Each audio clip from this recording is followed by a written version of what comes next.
Sir, Want to start? 15 residents are there. We have put message in our group, so they will be joining us during lecture. Sir, you can proceed, Okay. sir. All right. So good evening to all of you. Good evening, all the viewers. So this is a very informal and I wish that this is an interactive session so that, you feel free to ask any question at any point of time. As I was told that we are not really bound by any time frame. So we can have it, have an informal discussion.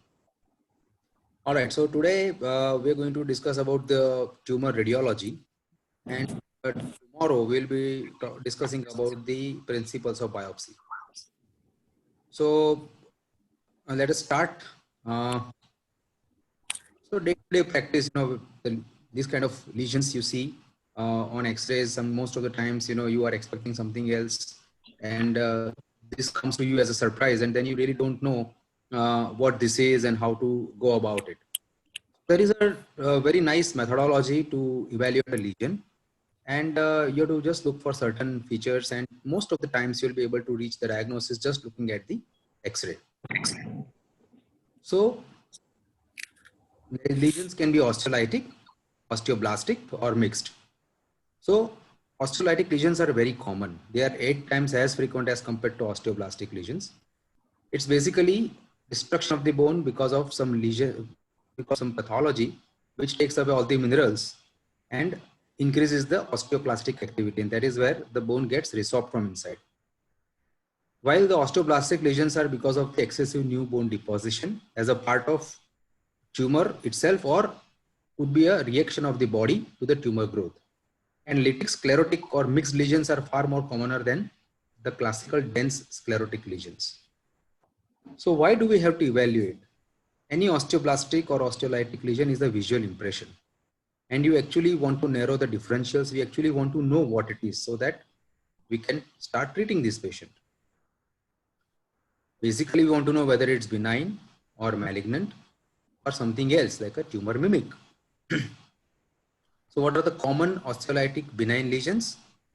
Cystic lesions like simple bone cyst or aneurysm bone cyst, chondroid lesions like chondroblastoma or enchondroma, fibrous lesions like fibrous dysplasia, non-ossifying fibroma, fibrous cortical defect, chondromyxoid fibroma, desmoplastic fibroma, osseous lesions like osteoblastoma, osteosteoma, or a distinct entity which is giant cell tumor. And what are the common malignant lesions? We all know osteosarcoma, Ewing sarcoma, chondrosarcoma, and there are some more primary malignancies which are not that common as these three. Or you could have secondary lesions like metastatic carcinoma or hematolymphoid malignancy, lymphoma or myeloma. So these are the common lesions that you see day in and day out. Others, or what we call as tumor mimics, they are also very common. Chronic osteomyelitis being the commonest, Langerhans cell histiocytoma or histiocytosis X, brown tumor, or sometimes giant subchondral cyst, ganglions. These are all pretty commonly seen. So how to go about it? So X-ray is the gold standard for evaluation of lesion, not MRI or CT scan. They are just additional information, and they are mainly for the surgical planning. Of course, there are certain diagnoses which you make based on additional information provided by X-ray, I mean CT scan or MRI, but you really don't see a CT or MRI before you see the X-ray. So we have to remember two golden rules. What is the first rule? Is the rule of age, and what is the second rule? Is the rule of location. So what is the rule of age? Most tumors follow a particular age pattern. So if you we're looking at a patient who is less than 20 years, you've got equal chances of it being benign or malignant, and you have to really look at your X-rays and other imaging findings and the clinical history to reach a diagnosis. But you know that if the patient is more than 40 years old, it is almost 98% or to 99% chance that this is malignant. While if it is between 20 and 40, it is more likely to be benign. So age is the single most important clinical data. When I get a call from my colleague and he tells me that I've sent you some X-rays on the WhatsApp, just tell me what it looks like. The only question I ask him is, what is the age of this patient? Why? Because most tumors will follow an age pattern. Like ABC, chondromyxoid fibromas, chondroplastomas are rare beyond 20 years of age. Simple bone cyst, fibrous cortical defects, non-ossifying fibromas are always seen in the first 2 decades. Osteoblastomas, osteochondromas, osteoblastoma again in the second and third decades. GCT again in the third and fourth decade. Ewing sarcoma 5 to 20. Osteosarcoma 5 to 20. Secondary osteosarcoma, that means osteosarcomas developing in a fibrous dysplasia or radiation induced sarcoma or in a Paget's disease. They are most likely in the later half of the patient of the age, like 60 to 80 years. And you know that metastatic lesions, myeloma and chondrosarcomas are rare below 40 years of age. So if you're looking at a distal femur lesion in a 5-year-old, it is more likely to be ABC. In a 15 years, it is more likely to be osteosarcoma. In a 25-year-old, it's more likely to be a giant cell tumor. And in a 55-year-old, it's more likely to be a metastatic lesion. The second rule is the rule of location. This is a very nice pictorial depiction of where the lesions arise.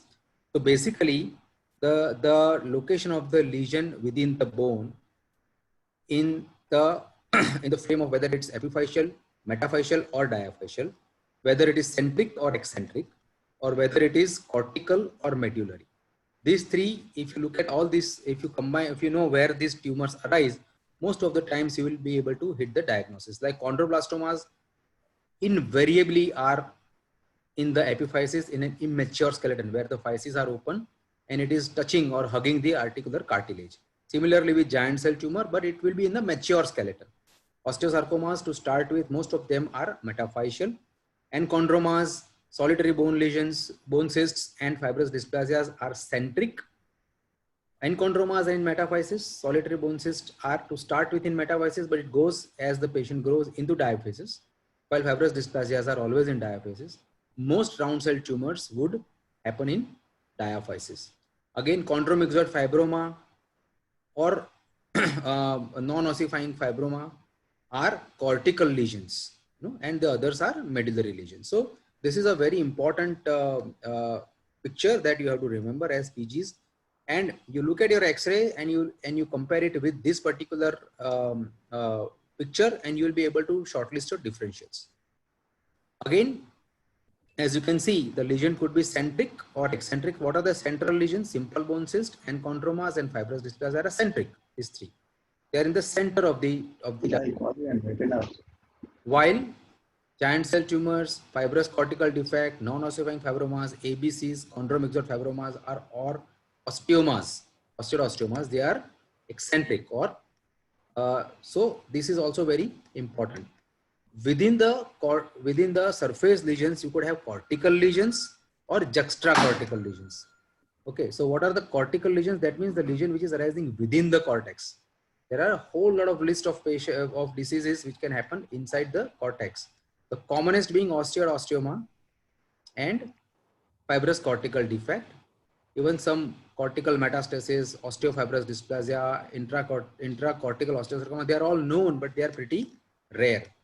While perosteal lesions are many, like perosteal osteoblastoma, periosteal chondroma, perosteal osteoma, perosteal osteosarcoma, periosteal osteosarcoma, periosteal chondroma, and periosteal chondrosarcoma. So this is just to complete the list. These are all not that common diseases, but of course, I mean, someone like us who are doing only tumor practice would see these things every now and then. Again, some lesions have predilection to happen in certain bones. Like simple bone cyst, we all know the commonest location is proximal humerus and proximal femur.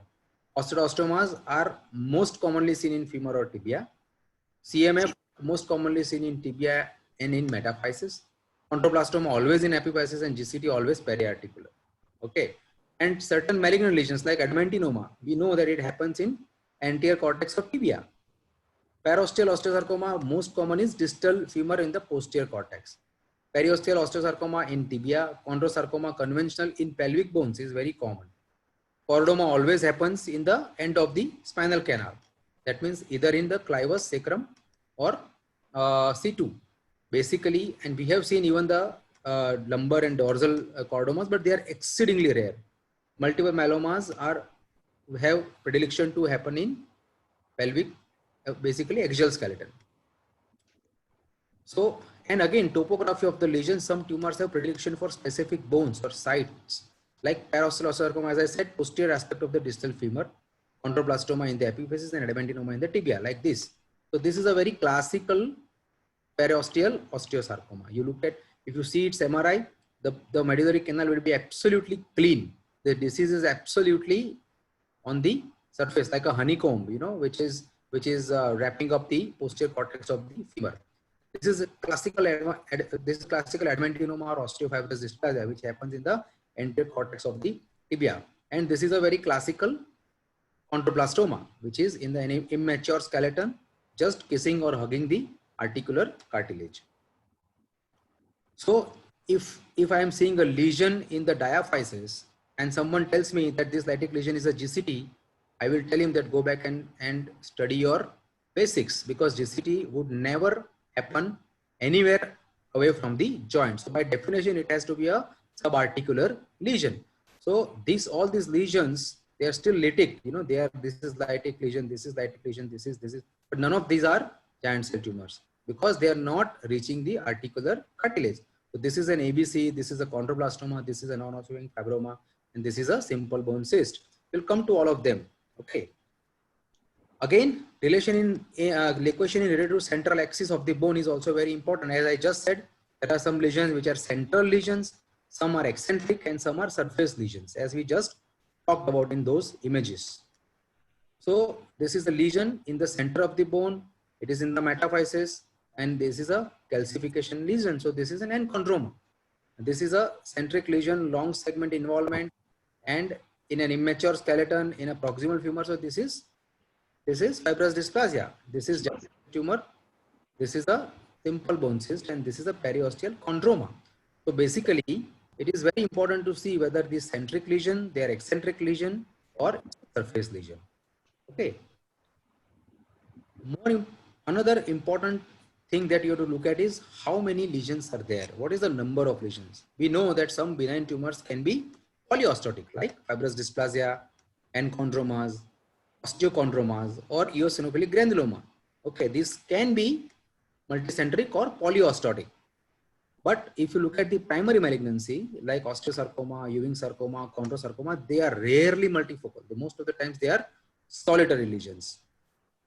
Again, multiple malignant lesions usually indicate either metastatic disease or multiple myeloma or lymphoma. Like this, you know that there are multiple osteochondromas, as you can see here. So this again multiple enchondroma. So this is multiple enchondromatosis, this is multiple osteochondromatosis, and this is polyostotic fibrous dysplasia.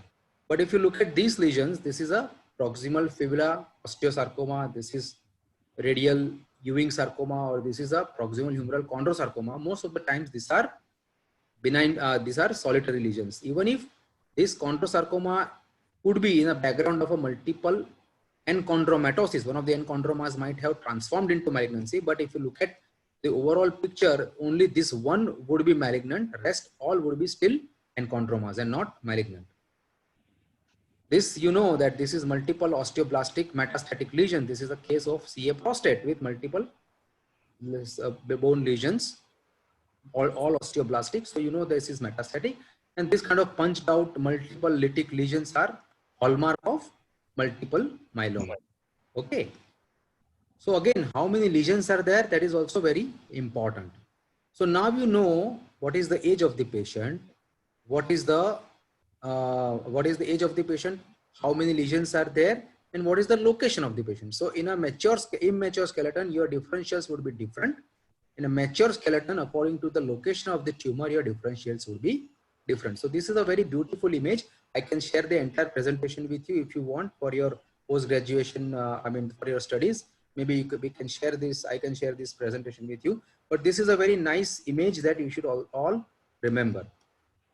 So the step one is to look at the age of the patient, location of the tumor in reference to the epiphysis, metaphysis, diaphysis, centric, eccentric, cortical, medullary, cortical, surface, and number of lesions, whether it's a solitary lesion or multiple lesion. And then most of the times you will be able to shortlist your differentials.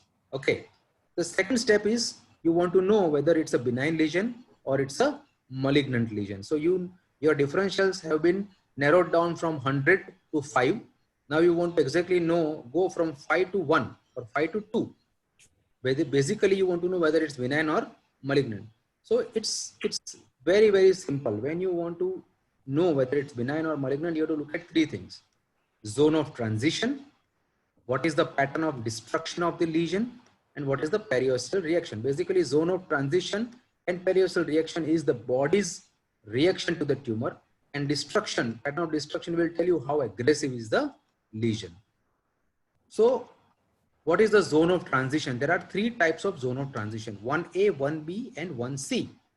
So sharp margin or sclerotic margin like this, as you can see here, the zone of transition is absolutely sclerotic. What is the zone of transition? It is an area where normal bone ends and abnormal bone starts. So that zone of transition is a very, very important denominator of whether it's benign or malignant. So when you see this kind of a dense sclerotic rim or margination, you know that it's a benign tumor. So sharp or sclerotic border of lesion or zone of transition always suggests a benign lesion. But if you look at this lesion where the zone of transition is quite well defined, you know that this is not normal and this is normal, but the transition is not sclerotic as you were seeing in the first X-ray. It is not as sclerotic. This is sharp, but there is no sclerotic. So this is 1B margin, and 1B margin always suggests, most of the times it is suggesting a benign lesion or a low grade lesion. Sometimes low grade sarcomas can also look pretty much similar. But when you look at this kind of margin, which is very ill defined, where you don't know where is normal, where is abnormal, where is the zone of transition, whether this is the zone of transition, this is the zone of transition that you don't know, that is where it is known as wide zone of transition or ill-defined zone of transition, and it represents a malignant process unless proved otherwise. Okay, so if you have this kind of a zone of transition which is sharply outlined, sclerotic border, it is known as narrow zone of transition. It is suggestive of a benign process. But if you have this kind of a poorly defined border, it suggests aggressive or malignant process.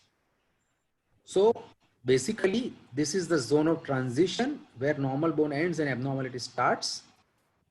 So when your zone of transition is well defined or narrow, it is a benign tumor.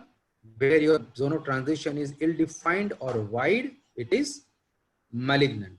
All right. Now we come to type of bone destruction. Basically, you want to know how aggressive is the tumor. The tumor cell itself are so aggressive sometimes that it doesn't give body any time to react, and that is where you'll have different type of bone destruction. So type 1 is known as geographic bone destruction. So this is a very classical geographic bone destruction, which is uniform destruction with well-defined border. So this is, as you can see, absolutely well-defined with absolutely uniform border. Here again, you can see well-defined with uniform border. So this suggests a benign process.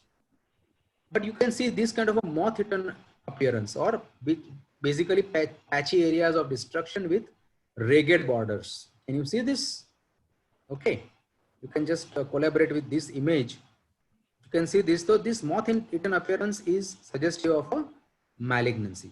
Again, if you have this kind of a permeative or type 3 bone destruction, where it is absolutely defined and it is spreading through everywhere of the bone with no defined borders like this, you can't really, you know there is a lesion, but you don't know where it is starting, where it is ending, where it is going. You know, so this is very, very classical of a malignancy. Periosteal response. So we saw the zone of transition, we saw the pattern of destruction, and now we are looking at periosteal reaction or periosteal response. So we can have two different type of periosteal response: solid periosteal response or discontinuous periosteal response or interrupted. So this is a very, very solid type of periosteal response, and it is suggestive of a benign tumor, where this is a lamellated type of periosteal response. This is a spiculated or sunray type of appearance, and this is a Codman's triangle. And these three are suggestive of aggressive or very aggressive lesions. So this is a classical solid periosteal reaction. As you can see, there is a nice nidus here. So you know that this is a osteodyma. there is a very nice periosteal solid periosteal reaction. While if you look at this, this is a spiculated periosteal reaction or hair on end type of periosteal reaction. This is a lamellated periosteal reaction, and this is a again a lamellated periosteal onion peeling, what we call as onion peeling. And this is what is this? This is Codman's triangle. Codman's triangle, right? So Codman's triangle is absolutely classical or suggestive of malignant lesion. All right. So it is very important. So solid periosteal reaction, most likely a benign tumor. Other type of reaction is most likely a malignant tumor. So now you know, if you have well-defined sclerotic border, no soft tissue mass, solid periosteal reaction, and geographic bone destruction, you're looking at a benign tumor. Or vis-a-vis, if you have an interrupted periosteal reaction, moth-eaten or permeative bone destruction with a little bit of soft tissue mass, and there is a wide zone of transition, you know that you're looking at a malignant lesion. So this is benign or malignant? Malignant. This is malignant. Why? Why do you say is malignant? Will you describe? What is the zone of transition here? Yeah, it's narrow, sir. Yeah, sorry. It's narrow. Is there any periosteal reaction? No, sir. No soft tissue extension. This is a what type of destruction it is? It's a geographic. So this is Benign, benign. benign. Okay, and we all know that this is malignant. Yes, right? sir. So it's, if you follow these lesion, these things, age, location, and whether it is polyostotic or monoostotic, it will shorten your, it will narrow your differentials. Then you look at these two things, zone of transition and periosteal reaction and this pattern of destruction. It will tell you whether it is benign or malignant. So by now you already know that you are looking at a benign tumor or a malignant tumor. All right. So it is basically, you know by now whether you're looking at a benign tumor or a malignant tumor, and now you exactly know want to know what it is. And for that you have to define your matrix. So what is a matrix? What is inside the tumor is known as matrix.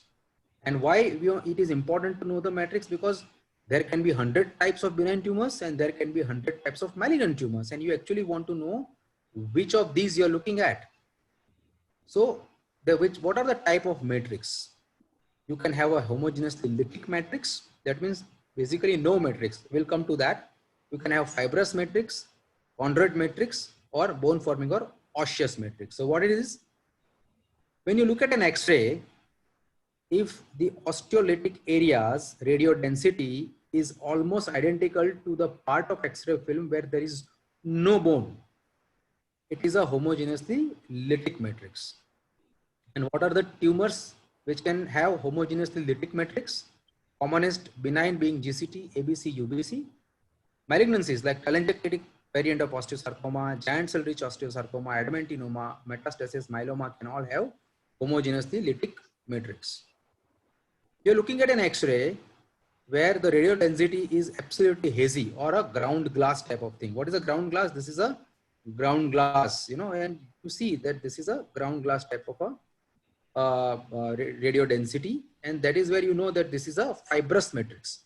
So what are the common benign fibrous lesions? Fibrous dysplasia, non-ossific fibroma, fibrous cortical defect, chondromyxoid fibroma, desmoplastic fibroma, or a malignancy like a fibrosarcoma. If you have a lesion which is showing some speckled calcific areas within the tumor, you know this is a chondroid matrix. Okay. So what are the commonest chondroid benign tumors? Chondroblastoma and chondroma. And what is a malignancy? Malignant chondroid lesion is chondrosarcoma. But if your radio density is more than the other parts of the same bone, like this, you know this is a bone forming or a osteoblastic lesion. And what are the common osteoblastic benign lesions? Osteoblastoma or osteoblastoma, or malignancy like osteogenic sarcoma. So you know that now you're looking in a 15-year-old, a malignant bone forming lesion in the metaphysis of the bone. So you know it is a osteosarcoma. Or in a 25-year-old subarticular lesion with a well-defined margins with an osteolytic matrix, you know it's a giant cell. All right. So these are the things which you have to look at. So this is just an X-ray, but on the top of it, when you add CT scan or MRI information, you almost all the time hit a diagnosis. Now this is a centric lytic lesion in the metadiaphyseal junction of a 16-year-old girl. Anybody wants to take this? What do you think this is? This is a lytic lesion. Shrikunj, can you describe this X-ray? Yes, sir. Yeah. 1 second. Yes, sir. This is an X-ray showing with hip with femur. There is a central osteolytic metaphyseal lesion in proximal femur with narrow zone of transition with sclerotic border with Very no good. soft tissue extension. Very good. Corticomedullary differentiation well remarked. Very with, good. yeah, with a homogeneously lytic matrix. Very good. So what do you think it is? So metaphyseal 16-year-old centric lytic benign lesion. What this could be? What are the benign lesions with clear matrix or lytic matrix? ECT, simple bone cyst, aneurysmal bone cyst. Yes. Which could this be? One of these three. Simple bone cyst can be the most probable diagnosis. Yeah, simple bone cyst. So how will you confirm your diagnosis? You do an MRI, you know it's a unilocular cavity filled with fluid, and you know it's a simple bone cyst. Sir, we are not able. You're not able to see? You able to see now? Yes, sir. Yes, sir. It's visible. Okay. Yes, okay. sir. Yes, Fine. okay, sir. So now someone else, Chintan Patel, can take this. Chintan, this is an eccentric lytic lesion with metaphyseal location. 12-year-old boy. Can you describe this X-ray and tell me what do you think this is?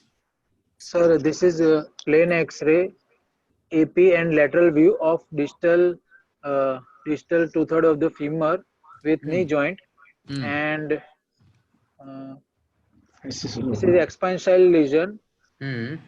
Lesion is extending beyond the cortical margins, and soft tissue involvement is present. And are you sure there is a soft tissue involvement? On the posterior aspect of femur on the lateral X-ray, sir. This? Okay. Yes. So the rim is present, no? Yes, sir. Rim is present. This is an expansion of the bone, but there is no breach of the cortex, and the disease is not come out on the in the soft tissue. Okay. Okay, sir. To concentrate, one thing is this is an immature skeleton. Yes, sir. There is a lytic expansile lesion in the metaphysis. Yes, sir. With what is the zone of transition? Zone of transition is, sir, clear, sir. It's clear. It's a narrow zone of transition. All right. Yes, sir. With a what is the periosteal reaction? Periosteal reaction is solid or solid. interrupted. It's a solid periosteal reaction. Solid. Yes. There is no soft tissue mass. Homogeneously lytic lesion. Yes, sir. What is your difference? Whether it is benign or malignant, what do you think this is? Benign, sir. Very good. And what is the likely diagnosis? This is benign metaphyseal eccentric lesion in a 12-year-old boy. Benign lesions with homogeneously lytic matrix. So what are the differentials?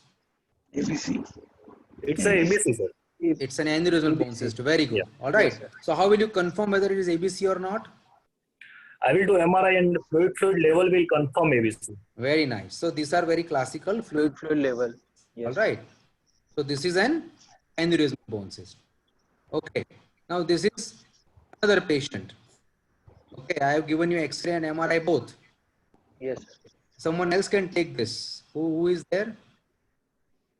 Yes. Any resident voluntarily wants to describe the X-ray can unmute themselves and give answer. Nimesh Baraya can take this. Nimesh, please explain the X-ray.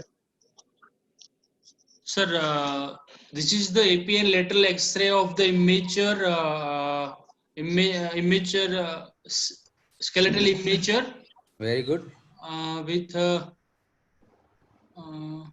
eccentric lytic lesion. So these three things should come, Nimesh. Whenever it is X-ray, whether it's a mature skeleton or immature skeleton, that is thing. It is a lytic lesion, sclerotic lesion, or mixed lesion. Yes, sir. It is lytic lesion. What is the zone of transition, narrow or wide? Sir, it is a broad, wide zone of transition. Is it wide? Is it really Narrow. wide? You exactly know this is normal and this is abnormal. This is a very, very narrow zone of transition, right? Okay, sir. Yeah. Yes. Yes. sir. Whether there is any periosteal reaction or not, Can't get, sir. there is any periosteal reaction or there is no periosteal reaction. Okay. Then, There is no periosteal reaction here. okay. There are fluid levels. Okay, so what this is another example of ABC. All ABC. right. ABC. All of you are agreeing that this is ABC? No, sir. There is soft tissue extension. Cortical break is there. There is a cortical break.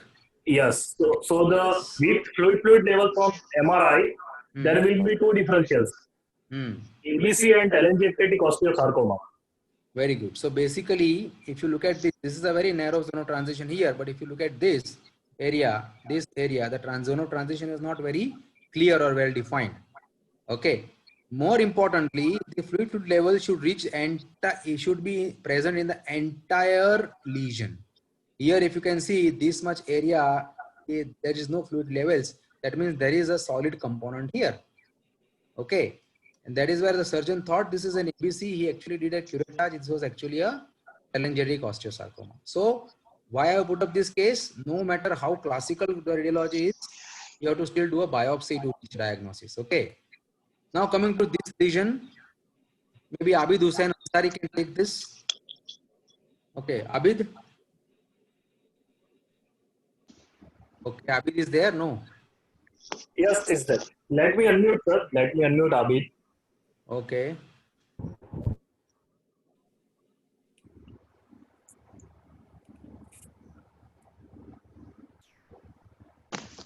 Okay. Abid, Maybe. please unmute yourself.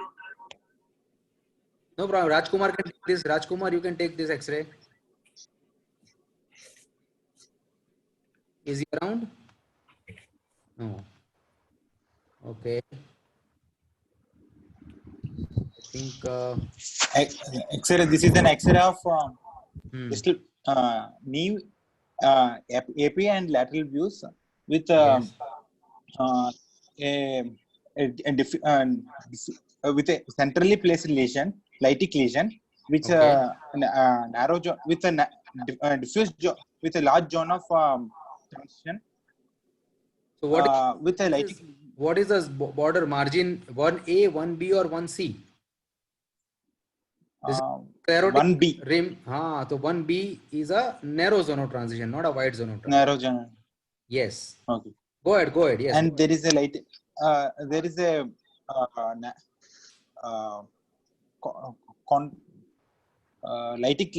matrix, homogeneously lytic matrix is present. Very good. Very good. So again, mature skeleton, the lesion is in the epiphysis or subarticular lesion with a narrow zone of transition, homogeneous lytic matrix, no soft tissue mass, no periosteal reaction. So this is most likely to be a giant cell tumor. All right. Giant cell tumor. All right. How will you confirm the diagnosis of giant cell tumor? Of course, with a biopsy, but MRI will have additional information, as it usually hypointense on T1 as well as on T2 because of lot of hemocydrain in it. All right. Again, your diagnosis will be confirmed with an X-ray. Okay. Biopsy. All right. So what are the other common sites of GCT? Proximal humerus, proximal distal radius, and they are more commoner. Proximal tibia. Yes. Okay. And no matter how big it grows, you usually see this intact periosteal rim all around. Okay. And it can come in different sizes like this. And really the size does not matter to us. We go ahead and do a limb preservation surgery irrespective of how big it is because it's a benign tumor. All right. So this is one of the largest GCTs that we have got. See, despite the fact that this is a big GCT, you can still see the intact periosteal rim all around. Can you see this? Yes. This is very, very classical of giant cell tumor. All right. Tumor. So we also know that there is an entity called malignant giant cell tumor. That is a primary malignant GCTs and secondary malignant GCTs. Primary malignant GCTs are very, very rare, and they are mostly diagnosed on biopsies because they look pretty much similar to simple giant cell tumors. But secondary transformation of a giant cell tumor into malignancy was quite common in previous eras when there was an ortho voltage radiotherapy being used for giant cell tumor. Like this patient in 1988, she was treated with radiotherapy, and in 2001, she had presented with a radiation-induced malignant giant cell tumor. So nowadays we don't give radiotherapy, and we have mega voltage radiation rather than ortho voltage radiation, which is much more safer. Now coming to this particular case, this is a 45-year-old female, and this kind of a lytic lesion is seen in the anterior cortex of the tibia. Nikhil, will you take what do you think this is? Sir, this is a plain X-ray of a relatively mature patient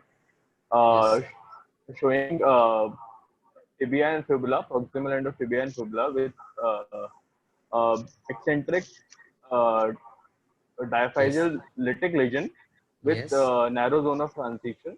Is it a narrow zone of transition? You have to look at both the views, AP and lateral. So in the AP view, the zone of transition is wide, but in lateral view, it's pretty So clear. in one view, wide is always a wide. Okay, so that's another rule. Okay. Transition wide in one view is considered as wide zone of transition because you want to err on a safer side. Anyways, so this is a wide zone of transition. Again, this is a 45-year-old lady. So you know the first rule of age. It is more likely to be malignant or benign. Some malignant. Malignant, all right. And this is a wide zone of transition, and this is a homogeneous lytic matrix. Homogeneous lytic lesion Matrix.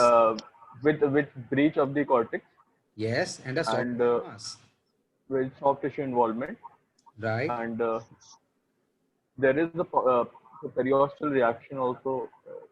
Yes, there is a little bit of periosteal reaction, but more categorically, can you see this deformity, anterior bowing Yes, sir. tibia? Okay, Yes, sir. right. So, whether this is benign or malignant, what do you think? This is benign or malignant? Malignant lesion. Malignant lesion. And Yes, sir. does this particular location give you a hint as to what Yes, this sir. could be? So probably parosteal osteosarcoma. Parosteal osteosarcoma will have, will not have any intramedullary lesion. Okay. It can be an adamantinoma. Very nice. Full marks to you. This is an adamantinoma. Okay. This is very classical. The deformity of the bone. And why this deformity occurs? Because most of the times adamantinoma happens in a pre-existing osteofibrous dysplasia. And osteofibrous dysplasia is present usually from the birth. And that is where it usually causes anterior bowing of the tibia while the kid is growing. Right? Okay. All right. Now this is a 55-year-old male, Girish Ojha, who has this kind of lesion in multiple bones. What do you think it is? Is Dr. Girish Ojha around? Yes, Girish, please unmute yourself. Hello. Yes, Yes, Girish. Girish, proceed. Sir, the peak is not clear. I'm not able to see the X-ray. It's not clear? Yes, sir. X-ray is not clear. Okay, Amay Adate can take it. Amay? Hello, sir. There are multiple lesions, Yes. multiple X-ray. First X-ray is showing. These are all the X-rays of a same patient. So there is multiple osteolytic lesions seen in all the X-rays. Yes. With multiple lytic zones. Yes. With mostly it is malignant. Yes. True. It could This be is very classical, this is absolutely classical. Multiple myeloma. Very nice. Why? This is first skull is involved. Yeah, this is not moth, this is punched out. Someone has, taken out a bite from here. It's like a punched out lesion. Okay. This is a very, very classical multiple myeloma, multiple bones especially skull involved, is kind of multiple punched out lesion. And that is where in a 55-year-old, if this was in a 15-year-old, we would have thought of something else, but this is Yes. 55. That is where to think of myeloma, or the second differential would be metastasis. Some metastasis can also look like this. All right. Now, any patient more than 45 of age, unless proved otherwise, should be taken and treated as metastasis. Okay. The first differential that you have to consider is metastasis, because this is the commonest malignant in orthopedic practice. Okay, commonest malignant bone tumor is not osteosarcoma. Commonest malignant bone tumor is metastasis. It is far more common than osteosarcoma. The incidence of osteosarcoma is 1 in 2 lakh or 5 in a million, but the incidence of bone metastasis is how much? Is 2.5 per 100 or 5 in 200. It's very, very common. All right. And even the type of metastasis will tell you a little bit about from where it could have arisen, what would be the primary. Like lytic lesions like this most likely arise from kidney and thyroid. Lung cancer, adrenal, melanoma, and GI cancer can also show lytic metastasis. Like this kind of lytic expansion metastasis, you know that they are either from thyroid or from kidney. You have metastasis in the acral, I mean distal to elbow and distal to knee. The metastasis is not very common, but when they are usually from lung or kidney. Now, mixed metastasis like this, they are usually from breast and lungs. But again, ovary, testes, lymphoma, and cervix can also have mixed metastasis. And if you see this kind of a osteoblastic metastasis, you know that most of the times this is from prostate if the patient is male, or it could be from bladder, medulloblastoma, or bronchial carcinoma. Now coming to the next patient. All right. Now who will take this? Anupam Inamdar. Yes, sir. Yes, It is Anupam. yes, You it are is from a X-ray. filmy background or what? You are filmy background. Huh? Anupam. No, sir. All right. Just all right. So Anupam, this is Yes, sir. It is yes. There are multiple X-ray. lesions in this bone. yes, sir. The Multiple X-ray on bones the are left is a X-ray of the left side. Both the X-ray belong to X-ray. the same patient. Okay, sir. It's an X-ray of the leg lateral view and X-ray of the humerus AP view in a skeletal immature patient, showing the presence of multiple diaphyseal lesions in the tibia in the shaft of tibia with which is expansile, thinning of the cortices. Corticomedullary differentiation is poor. Zone of transition is wide. There is no periosteal reaction. In the tibia, there is no periosteal reaction. In humerus? The humerus, in the humerus, it is discontinuous type. Okay. Periosteal reaction. What do you think this is? You have written the diagnosis there. Oh, yes, sir. Polyostotic fibrous dysplasia. So there is a distinction between what you said and what you are now saying. Okay. Most important thing is the matrix here, which is the ground glass matrix. And the bones are deformed. The matrix is ground glass. There is a ground glass matrix. Many times you can't see the zone of transition. The entire bone is involved here, so you can't really comment on zone of transition. The zone of transition is quite narrow. It's very well. Narrow. Okay, the bone is deformed. There is no periosteal reaction. There is no breach of cortex. Okay, and it's a very geographic lesion. So this is for sure. It is polyostotic. It's a fibrous. So what do you mean? They deform. So what it is? It is a polyostotic fibrous dysplasia. All right. Okay. So you would be surprised to know that the most common involved bone in fibrous dysplasia is rib. Okay, but other bones can be involved. Okay, it can be seen in proximal femur, proximal tibia, even in the mandible.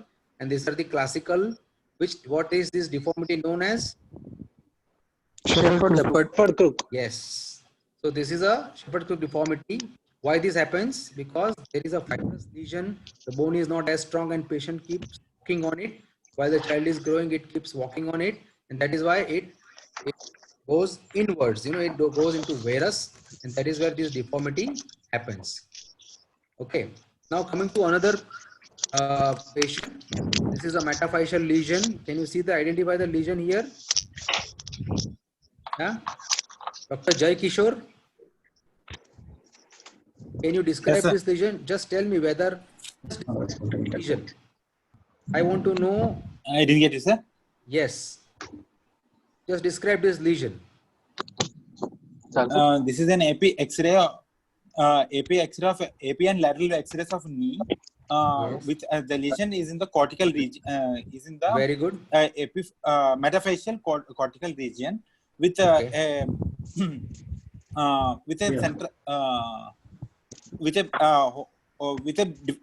clear zone of transition and Or is it just clear with a or lytic, yes. Yes. Just go ahead first. Yeah, I'll not interrupt you. Yes. with a clear zone of transition with a Very lytic good. lesion in the center. Yes. And there is a the zone of and there is no periosteal reaction, sir. Very good. And Yes. the matrix is Yes. What is the matrix? Is chondral. Is a Chondroid. Is it a chondroid typical- matrix? Is Is it a chondroid matrix? Do you see calcifications inside or what is it? This is lytic matrix. This is not lytic. This is so homogeneously lytic matrix is usually where there is no bone in the film. This kind of matrix, this colored matrix is homogeneously lytic matrix. This is a classical ground glass matrix. Okay. Ground It is glass white. Yeah, it fibrous is little whiter. Yeah. So again, here the zone of transition is absolutely sclerotic. There is a sclerotic rim. Okay. It's a fibrous lesion in the cortex. So this is a fibrous cortical defect. Okay. Most of the times they are incidentally detected. Okay. Most of the times patients are asymptomatic. We don't treat them. We just keep observing them. They are incidentally detected lesions. Okay. Okay. Now, these FCDs can have two different variants. If this FCD grows inside towards medulla and this kind of a wavy pattern thing happens, wavy scallop rim happens, it is known as non-ossifying fibroma. Non-ossifying fibroma. Yeah, and this is more likely to fracture. And when it goes outwards and presents like this with multiple speckled calcification, where that the zone of transition is narrow here, but it is still gone outside in the soft tissue. It is known as chondromyxoid fibroma, and even that is very, very likely to fracture. So this needs to be treated. So fibrous cortical defect growing inside into the medulla is known as non-ossifying fibroma, and going outside and presenting like this, it is known as chondromyxoid fibroma. When you have this kind of lesion where it's a subarticular lesion in a young boy, you can see a very nice type A type of sclerotic rim, a fibrous matrix. It is subarticular, and so it is a desmoplastic fibroma. Okay, these are the things which is very difficult for you to really comprehend. Most of the times, this is a diagnosis of biopsy. Now there is a young girl. This is a long-standing lesion, and it is very gradually increasing. And you can see a nice spider web type of appearance. Okay. Here, the zone of transition is very, very narrow. But as you can see, it has gone out of the cortices. It has gone into the soft tissue. And the matrix is ground glass. So this is malignant. And this is known as, this is a low-grade fibroblastic osteosarcoma. Okay. So these are the things just for the sake of the completion I have put up here. Most likely, unlikely that these are being asked to you in your exams. But just to re-emphasize the fact that if you follow a methodology, you will know that this is malignant or benign. You will know whether it is fibrous or something else, and then you can shorten your differentials. This is another example of low-grade fibrous osteosarcoma, and because they are very low-grade, patients are asymptomatic. The disease keeps on growing, and they are more likely to encase a vessel or a nerve or a vital structure, as compared to high-grade sarcomas, which keeps pushing the structures, not really encasing them. Okay, this can grow around the structures. The high-grade sarcomas keep pushing the structures. Now coming to this lesion, is an epiphyseal lesion in a very young boy. there is a severe nocturnal pain, and this kind of a nice 25 paisa coin lesion is seen in the epiphysis. Very clear zone of transition, and there are some speckled calcifications inside. When you see the X-ray, you see CT, you see the speckled calcification. When you see the MRI, you see the cartilage signals in the lesion, and you see the surrounding edema, which is hallmark of a Chondroblastoma. all right, so this is a chondroblastoma. It happens at all the weird locations. These are the locations which are very difficult to target. And you can see the lesion is very small. The edema is very, very high. So this is a very active lesion. The patient sometimes come with 90 degrees, 100 degrees of flexion deformities, and you will be surprised to find out a very small lesion. But the clinical picture is really, really scary. The patient comes with a severe pain. Patient comes with wasting, nocturnal pain, and this kind of lesion. So this is a classical chondroblastoma. Now what is this? This lady, who is a 55-year-old lady, she had a shoulder pain. She went to the orthopedic surgeon. He got an X-ray done for the shoulder pain. Clinically, she has rotator cuff arthropathy, but this lesion was found here. This is another lady who went to a doctor for a knee pain, and this lesion was found here. What this could be? Shri Kunj, can you tell us what do you think these lesions are?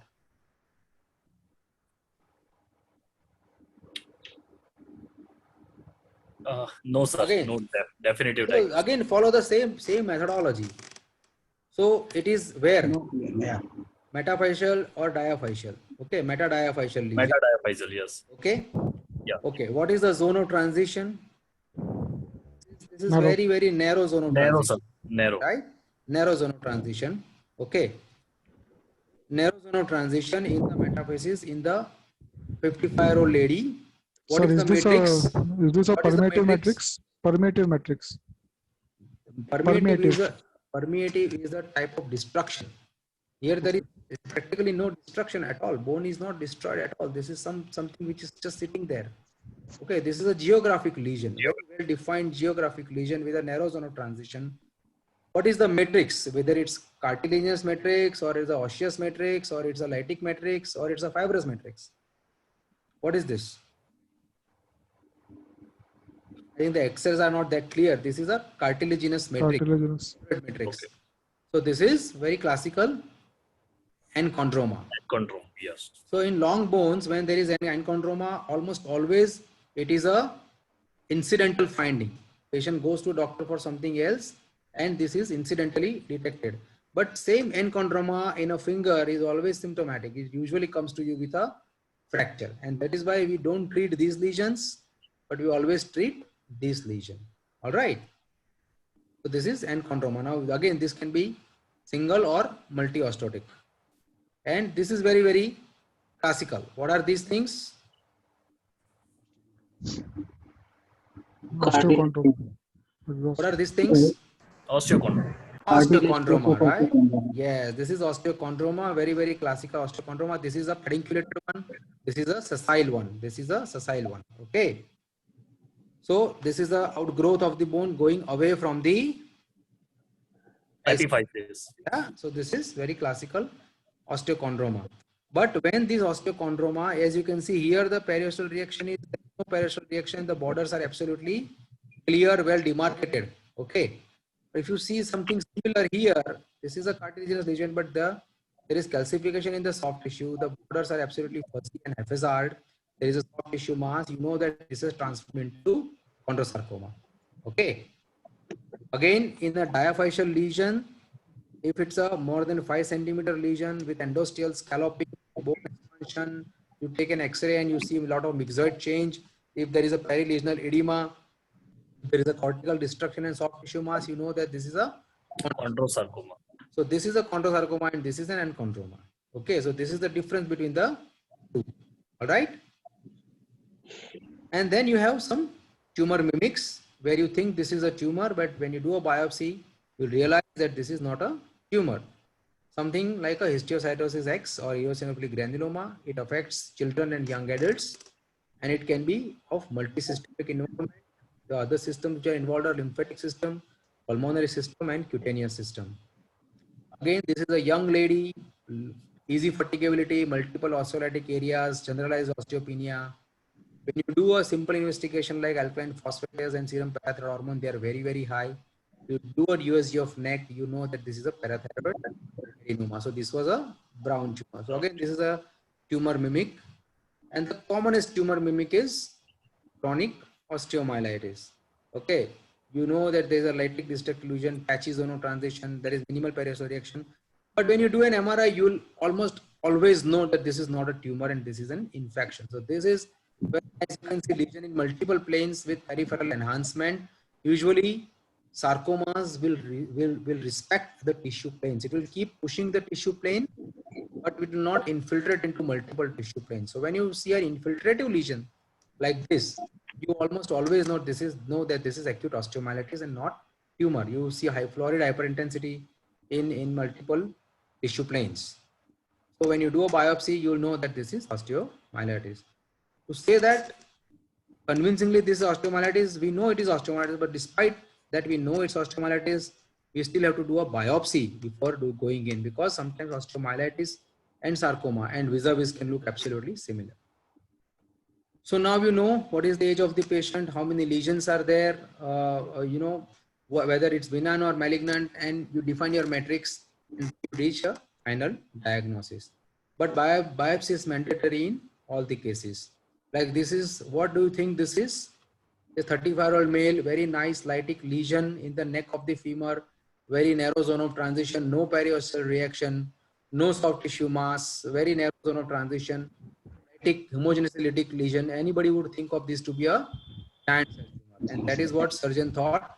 He did a curettage and bone grafting, and this was actually a high-grade osteosarcoma.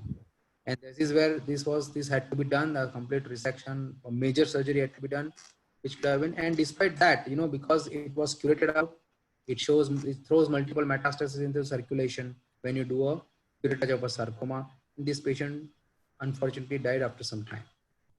This was another patient where a lytic lesion in the subarticular area with a very, very sclerotic rim, and this kind of you know, ground glass to hazy matrix. Surgeon thought this is a benign tumor.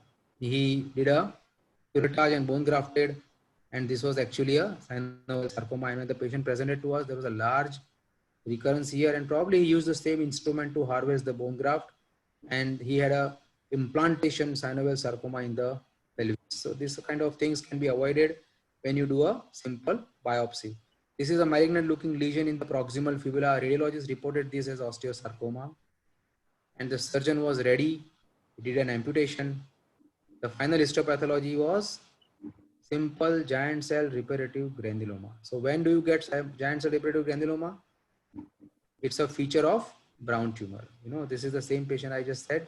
This patient had multiple osteolytic lesions all around, and when we did further workup, it was actually brown tumor. So this patient lost her leg for something which was not even a tumor, you know, and this is absolutely criminal, you know, and this could be avoided when you do a simple biopsy. So when you do this, you feel that, okay, I screwed the patient big time.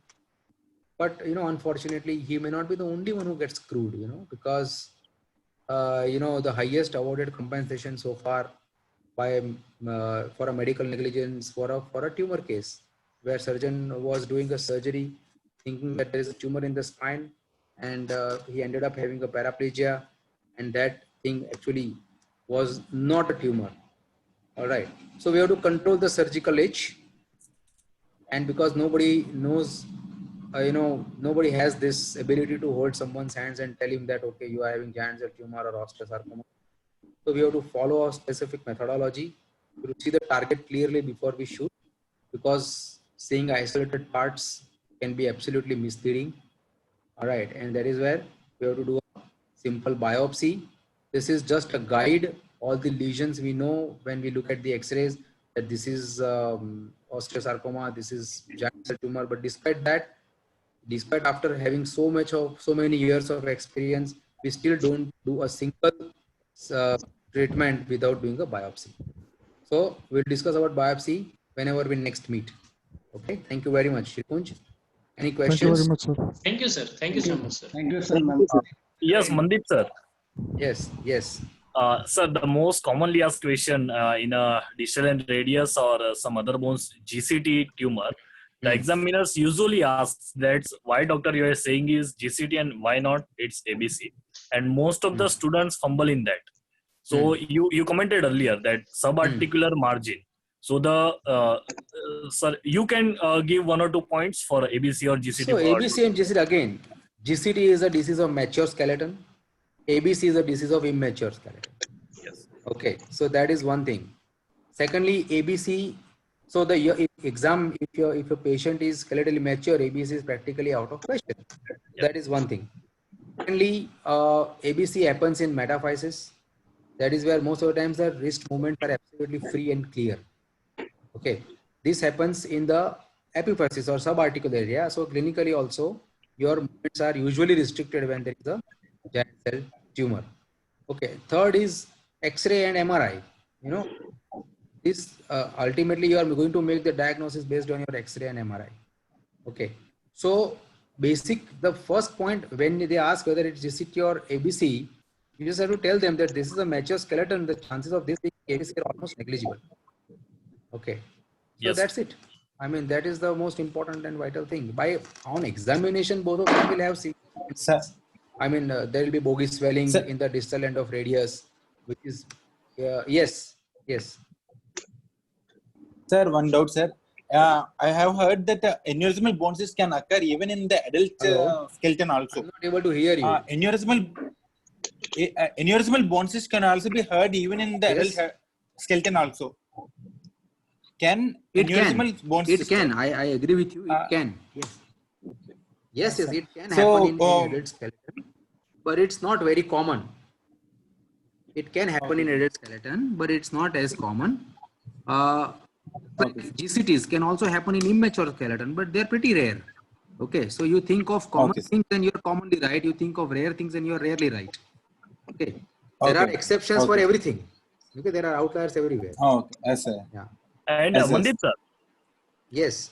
And the same question was asked in my DNB exam. So that points also mature, immature, and the location. So when I gave the answer, the final answer was the subchondral articular surface. The tumor reaching up to subchondral articular surface will be definitively GCT, and the ABC cannot reach that up to subarticular margin. Not really. We have seen a lot of GCTs, ABCs also reaching up to subchondral margins. It's not the rule. But it's usually very late by the time they reach the articular margin. It's because they start in the metaphysis. The fascial plate itself is a very big barrier to its growth. So by the time it reaches the articular margin, it is very late. So by that time, it's already ballooned out. It is come out of the cortices and other parts. And then in the very late phases, it usually reaches the articular cartilage. So as I said, there are exceptions to everything. There is no rule that it cannot reach the articular cartilage. And at the same time, there is no rule that, but there is only one rule that GCT cannot be away from the articular cartilage. That is a rule. Okay. What's the final what you said? GCT cannot be away from the cartilage. GCT yes. Agree, sir. A joint. That's the only rule. Yeah. ABCs don't follow these kind of rules. I mean, they follow a specific pattern, but we have seen a lot of ABCs reaching the articular margin, especially in the pelvis, like in the iliac bone, it very easily reaches the roof of the acetabulum. Okay. So these are the things. I mean, basically where there is no fascial barrier, it can reach the articular cartilage very fast. In the extremities, there are fascial barriers. It is not able to breach that barrier that easily. Okay. And sir, one more question. Yes. Sir, the third or fourth last slide, you saw that proximal femur with osteolytic lesion turn out to be a osteosarcoma. So the osteosarcoma involving epiphysis is always a clear cell osteosarcoma? No, there is nothing like a clear cell osteosarcoma. It's a clear cell chondrosarcoma. Okay. So epiphyseal chondrosarcomas are usually clear cell chondrosarcomas arising in a pre-existing chondroblastomas. So these are all, very rare things, and it was beyond the scope of particular presentations. I have not really included those things. Sir, I have a doubt. Yes. Sir, in the proximal femur X-ray, where there was a benign looking osteolytic lesion and which turned out to be malignant. Yes. If such a patient presents with a pathological fracture, then how to proceed, sir? Whether we should take a biopsy first and then we should rule out the malignant nature of the lesion and then fix it, or whether we should go ahead with the fixation and at the time of fixation we should take the biopsy, sir. So That you is gave the doubt. you already gave an answer. You already gave an answer. So pathological fracture is not an emergency.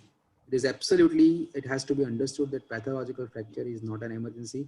Dr. Pachore and I had at least 3 cases where these kind of things have happened and we have taken the biopsy. We have to take a biopsy. Why? Because benign tumors and malignant tumors will have different type of management. Benign tumor, if it's benign, do a curettage, try to save the joint, do a fixation. What you can do?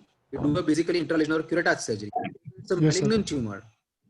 You will want to do a resection, whenever the after giving chemotherapy or whatever malignant tumor it is, but you have to do an N block R0 wide margin resection. So both the treatment are absolutely different from each other. So you have to establish a diagnosis. If it's malignancy, you have to then stage the patient. What is the stage? It's metastatic or non-metastatic. Then if it's any osteosarcoma, Ewing sarcoma, you first give him neoadjuvant chemotherapy, and most of the times with chemotherapy the fracture will heal, and then you do a resection. If it's a chondrosarcoma or any other sarcomas which is not responding to chemotherapy, then you do an upfront resection. But basically, you have to establish a diagnosis with the help of before you start any management of a tumor patient. Pathological fracture is not at all an emergency. And today's era, you do a biopsy today, in 24 hours, you will have a report. So by the time your patient gets the fitness, you will have the report in your hand. Yes, sir. Sir, should external fixation should also be not done? Not at all. Nothing. No external fixation. No, just splinting. Just splinting. At this point, we have a girl. At this point, we have a girl who is lying in the bed for 20 days because there has been a dilemma in her diagnosis. Okay, the slides and blocks have been sent to Boston to Dr. Fletcher because it's a very, very difficult diagnosis. Because half of the radiologists are hell-bent on saying that this is malignant. All the pathologists in the country are saying that this is benign. Now what to do? Because it's a proximal femoral fracture. She's lying in the bed for 20 days and the slides and blocks have reached Boston even in these difficult times. And now in a couple of days, we'll have the diagnosis from the master of the game, Dr. Christopher Fletcher. So this is the level of thing that you have to do. You have no choice here. You have to explain to the patient that pathological fracture is not an emergency. If I fix this fracture just succumbing to their pressure and this turns out to be malignant, not only the patient will lose her leg, but maybe she might lose her life. Okay, so this is something which we have to very clearly understand. More than patient, this has to be understood by the doctor because most of the orthopedic surgeons are not willing to wait. Okay, so this is something which is very important and this has to be absolutely imbibed in your practice. Yes. Anybody wants to ask another question? Hemant 5 minute phone करतो webinar Sampat आलाय.